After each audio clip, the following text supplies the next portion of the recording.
बिस्मिल्लाहिर्रहमानिर्रहीम अस्सलाम वालेकुम। आप मेरे YouTube channel info jobs and preparation देख रहे हैं।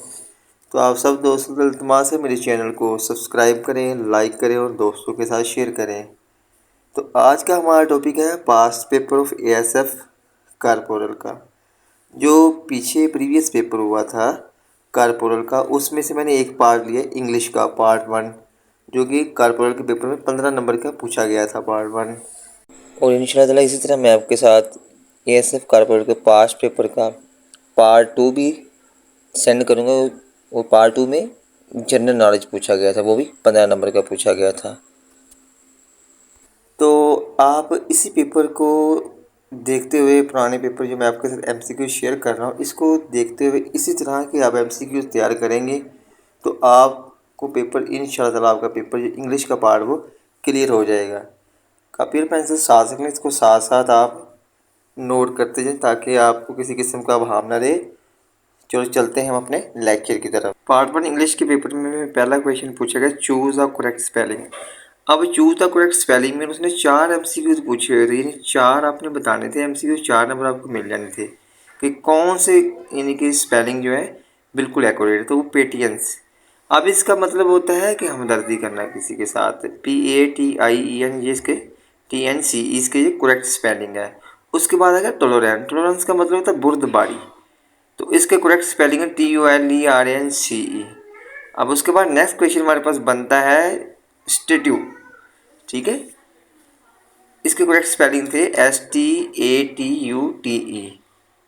और इसके बाद नेक्स्ट था 40, इसके आपने करेक्ट स्पेलिंग बताने थे, ये थे FORTY, इसका मतलब 40 होता है, ठीक है। ये आपने याद कर लेने हैं और इसी तरह आपने क्वेश्चन इसी के रिलेटेड आपने तैयार कर लेने हैं।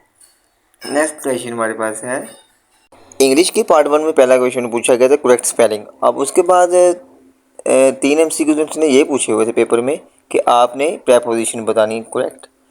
पहली preposition, she dash working in a factory since 2007। अगर सिंस है और उसके साथ किसी भी ईयर का जिक्र हो और सेकंड फॉर्म हो तो आपने इसके साथ हैज़ बीन लगा देना, ठीक है।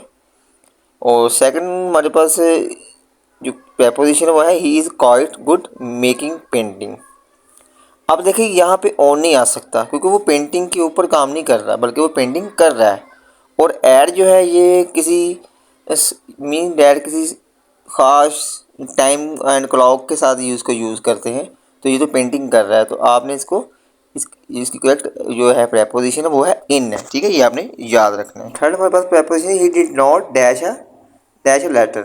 अब ये सिंपल आपसे पूछा गया था, प्रेजेंट इंडेफिनिट टेंस का ये यानी कि प्रेपोजिशन है, तो सिंपल था, आपने did not write a letter, ठीक है। ये आपने राइट लगाना था। और उसके बाद इसी में था चेंज इनटू डायरेक्ट स्पीच।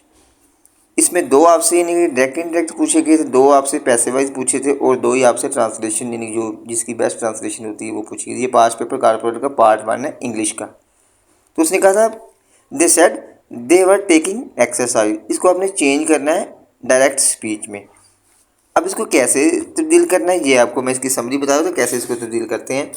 अगर तो फ़िक्रे में इज़ एम आर आ जाए तो उसको वाज वर में तब्दील करते हैं। अगर डू नॉट आए तो डिड नॉट में तब्दील करते हैं। अब इसमें है वर, वाज आ जाए या वर आ जाए तो आपने इसको ईजिली चेंज कर देना है हैड बिन में, ठीक है। ये आपने इसकी ट्रिक याद रखनी है। ये समरी थी आपको। अगर हैज़ बिन हैव बिन आए तो हैड बिन में, अगर विल आए तो वुड में, विल आए तो वुड में, शैल आए तो शुड में, कैन आए तो कुड में, शैल आए तो शुड में, मे आए तो माइट में तब्दील कर देते हैं, ठीक है। ये आपने इसकी ट्रिक याद रखनी है। सेकंड जो है डायरेक्ट एंड इनडायरेक्ट भी जो पूछेगी वो she says I eat an apple a days. तो ये सिंपल आपसे पूछा गया था प्रेजेंट इंडेफिनिट टेंस के यानी कि हवाले से डायरेक्ट एंड इनडायरेक्ट स्पीच पूछा गया था। इसको किसी में चेंज नहीं करना था, आपने सिर्फ इसका जो सब्जेक्ट था आई को यानी कि उसमें चेंज कर देना था और ईट के आगे सिर्फ एस का इजाफा करना था। तो आपको पता है कि प्रेजेंट इंडेफिनिट टेंस में एस या एस का इजाफा होता है, तो ईट के ऊपर एस आना। इसका answer she tells that she eats an apple a day. Second था हमारे पास चेंज अ वॉइस। अब वॉइस में जब भी आपने इसको चेंज करना है तो इसमें एक क्या करना है आपने कि हर फिक्रे के सब्जेक्ट को उसका ऑब्जेक्ट बन जाता है और उसका जो ऑब्जेक्ट हो वो उसका सब्जेक्ट की सूरत अख्तियार कर लेता है। और सेकंड वन आपने ये इसका याद रखना है कि वर्ब में, वर्ब कोई भी हो ना, वो पहली फॉर्म हो या दूसरी फॉर्म हो, तो आपने ये याद रखना है कि पहली फॉर्म और दूसरी, इसको आपने तीसरी फॉर्म में तब्दील कर देना है। जब आपने इसकी तीसरी फॉर्म में तब्दील करना है, उसी तब्दील करने के बाद आपने क्या करना है, ऑब्जेक्ट से पहले बाय लगा देना। ठीक है, ये आपने याद रखना है। एक और पैसिव पूछी गई थी कॉर्पोरल के पेपर में, फजल अटेंड्स अ वेडिंग पार्टी। तो जो मैंने आपको ट्रिक बताई है आपने इसको याद रखना है, तो उसी तरीके से इसको भी हल करना है। और इसका आंसर बनता है a wedding party is attended by फजल।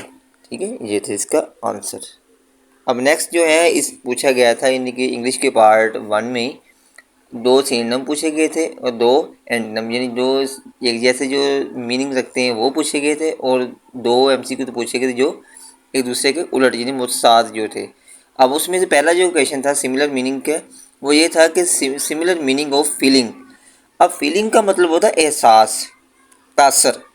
तो अब नीचे 4 ऑप्शन दिए गए थे, इम्प्रेशन, हैप्पीनेस, बालनेस, ब्लूडनेस। तो इम्प्रेशन का मतलब तासर, एहसास होता है। हैप्पीनेस का मतलब खुशी होती है। बालनेस का मतलब होता है गंजापन। और उसके बाद ब्लूडनेस का मतलब होता है दो टोकपन। ठीक है, अब इसका जो करेक्ट आंसर वो है इम्प्रेशन। सेकंड हमारे पास similar meaning of reject. Reject का मतलब होता है इनकार कर देना, मुस्तरद कर देना, यानी कि। उसके बाद नीचे 4 ऑप्शन दिए हुए थे, डिस्ट्रॉय इसका मतलब था ख़त्म कर देना, रिफ्यूज़ का मतलब था इनकार कर देना, इंक्लूड का मतलब था शामिल कर देना। इसका जो आंसर था वो था रिफ्यूज़। ये आपने याद रखने हैं। ये था हमारा आज का लेक्चर जो कॉर्पोरल ASF के पेपर में पार्ट 1 इंग्लिश का पूछा गया था। अगर आपको वीडियो अच्छी लगी है तो इसको लाइक करें, सब्सक्राइब करें, दोस्तों के साथ शेयर करें, ताकि जो पेपर की तैयारी कर रहे हैं वो इस पैटर्न के मुताबिक तैयारी करें, इंशाल्लाह कामयाबी कामरान हो जाएंगे। ठीक है।